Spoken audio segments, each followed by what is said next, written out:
Not So Old Coach. One morning, Rebecca was in the yards fetching her coaches for the express. When she arrived at the carriage shed, she noticed a strange coach she had never seen before. The coach looked rather dusty and quite sad. "Hello there," called Rebecca. The coach jumped. "Oh, hello there. I'm Rebecca. What's your name?" "They call me Old Slow Coach. They moved me to these yards to help out on passenger trains, but so far I've only sat in this shed. I hope I can come out one day and be useful again." Rebecca felt sorry for Coach, but she wasn't sure what she could do. That evening, when Rebecca arrived at the sheds, she asked the other engines about Coach. "Oh, why yes, Old Slow Coach," smiled Thomas. It was years ago. She was sitting in a siding at the scrapyards, due to be broken up, but Percy and I managed to save her. She was then temporarily used as a hut for the workmen at Tidmouth Holt. It's a shame that it seems like they had no use for her once it was repaired. I'm sure if given the chance, she'd prove to be a great coach. Maybe we could trial her on the express, thought Rebecca. "Absolutely not," protested Gordon. "There's a good reason that she's been left behind in the sheds. The express has no room for a slow coach."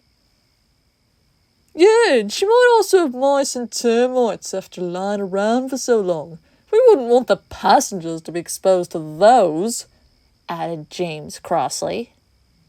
"Not to mention," continued Gordon, "the express has a reputation to uphold. Having something that old and ancient on the train would be disgraceful." "If that's the case, then why do you still insist on pulling it?" smirked Thomas, as Gordon groaned. As the other engines drifted off to sleep, Rebecca still couldn't let the idea go. "I'm sure she'd be lovely on the express," she thought. She'd be able to test this idea sooner than she thought. The next day, when Rebecca arrived, she noticed that the express was looking much shorter than usual. "Philip, where are all the rest of the coaches?" "Oh, sorry, Rebecca. Duck's train up to Augsburg ended up needing an extra coach or two. This is the only express coach we had left in the yards."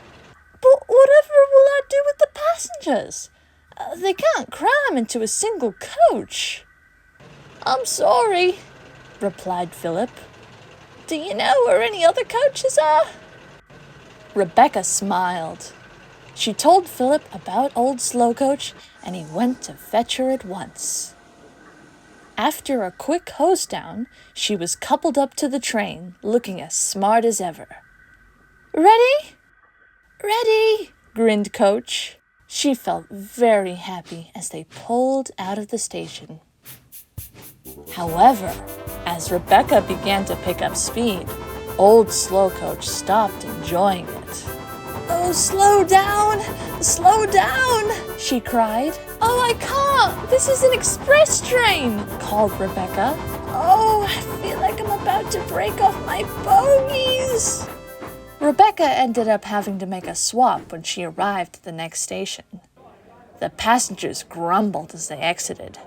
They found Old Slow Coach much too cramped, and they certainly did not enjoy the feeling of being tossed around like peas in a frying pan. Once Rebecca had fetched a new coach, she raced out of the station. However, she felt very bad for Coach. "I can't believe I let her down like that," she thought. That evening, Rebecca went to see her. "I'm sorry," began Rebecca apologetically. "It looks like my plan was a failure." "Don't fret, Rebecca. It's not your fault. Things have just changed since I was in service.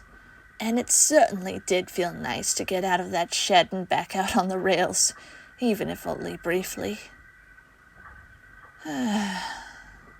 However, It does seem like I really am of no use to anybody.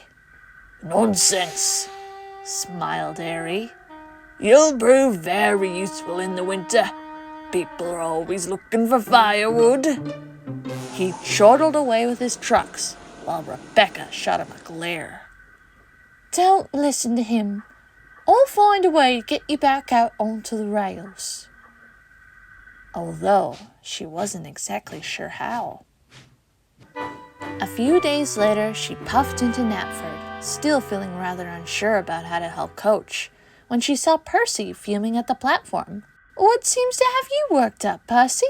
I'm taking the local today, but I don't have any coaches.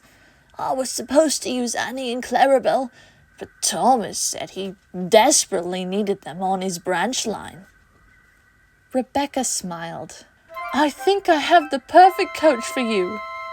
And she raced off towards the shunting yards. When she returned, Percy's face lit up. Old Slow Coach, of course! Why didn't I think of that? Soon enough, it was time for Percy to leave. It seems like you have a knack of helping me solve my problems, he chuckled, remembering his undertaking in finding a good luck package.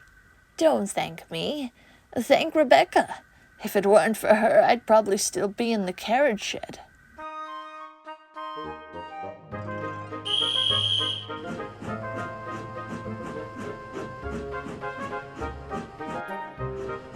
Old Slow Coach enjoyed working on the local. The run was nice and slow, and the frequent stops gave her time to rest her wheels. The passengers enjoyed her too. They found her much more spacious and luxurious than the branch line coaches they were used to. By the end of the day, they were singing her praises, and, needless to say, Old Slow Coach was here to stay. While some other engines may still look down on her, they cannot deny that she is a really useful coach. And even though she isn't always used for the train, Old Slow Coach knows she's not bound for the scrapyard anytime soon.